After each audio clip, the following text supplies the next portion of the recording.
Alors, Clément, une proposition de loi qui t'a interpellé. Et tout à fait. Écoutez, ça fait près de 2 mois qu'une partie des Français applaudissent tous les soirs à 20 h les personnels soignants qui luttent contre le coronavirus. Alors les applaudissements, c'est bien, mais ça ne paye pas le loyer, ça ne remplit pas le frigo et ça ne finance pas les vacances. Donc, pour les Français qui voudraient faire davantage en faveur des soignants, eh bien les députés La République En Marche ont eu une idée. Écoutons l'un d'eux, Christophe Blanchet, il était hier à l'Assemblée nationale. Madame la ministre, nous vous avons adressé il y a 3 semaines avec 100 députés de la majorité une proposition.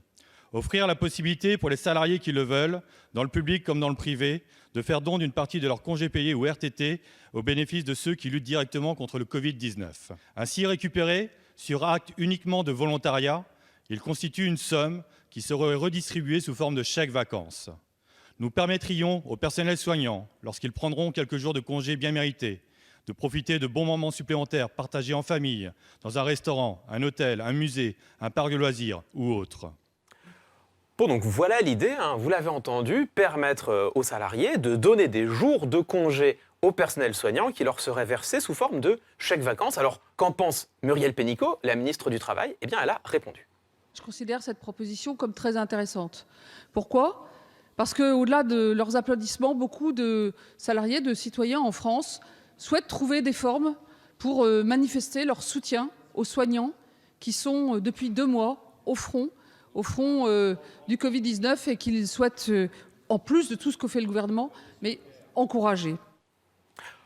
Bon, alors vous allez me dire, c'est très bien, c'est très généreux, ça fait appel à la solidarité des travailleurs, on ne voit pas où est le problème. Le problème, c'est que ça fait appel à une modalité bien particulière de la solidarité, en l'occurrence, l'institutionnalisation de la charité. Et ce n'est pas la première fois que cela arrive. Souvenons-nous, en février dernier, il y avait eu une polémique autour du congé pour deuil parental.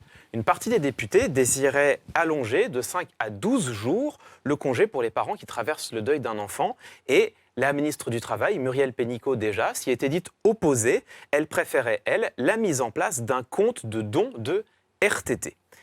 Et pourtant, un mécanisme de solidarité nationale qui ne fonctionne pas trop mal, on en a un. Ça s'appelle l'impôt.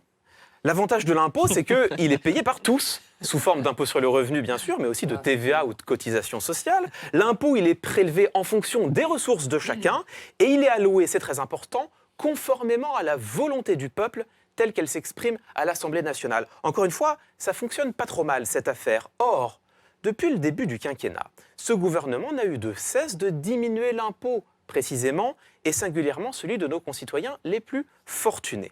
C'est pourtant l'impôt qui permettrait de refinancer durablement notre système de santé tout en assurant sur la longueur une meilleure rémunération des personnels soignants. Hier, un article des Échos nous a appris que l'on observait en ce moment dans les hôpitaux un retour brutal aux logiques comptables, un retour brutal à l'obsession de la tarification et aux pressions sur le personnel, c'est-à-dire précisément ce que les soignants en grève n'ont eu de cesse de dénoncer pendant plus d'1 an, à tel point que Le Monde titrait hier la fin d'une parenthèse extraordinaire dans les hôpitaux. Dans ses allocutions, Emmanuel Macron n'a eu de cesse de répéter que le monde de demain ne pourrait pas être le même que le monde d'hier. Il nous a dit qu'il nous faudrait reconstruire notre État-providence et que lui-même était prêt à se réinventer. Au 3e jour du déconfinement, il lui appartient désormais de démontrer que ces paroles ne sont pas justement que cela, des paroles.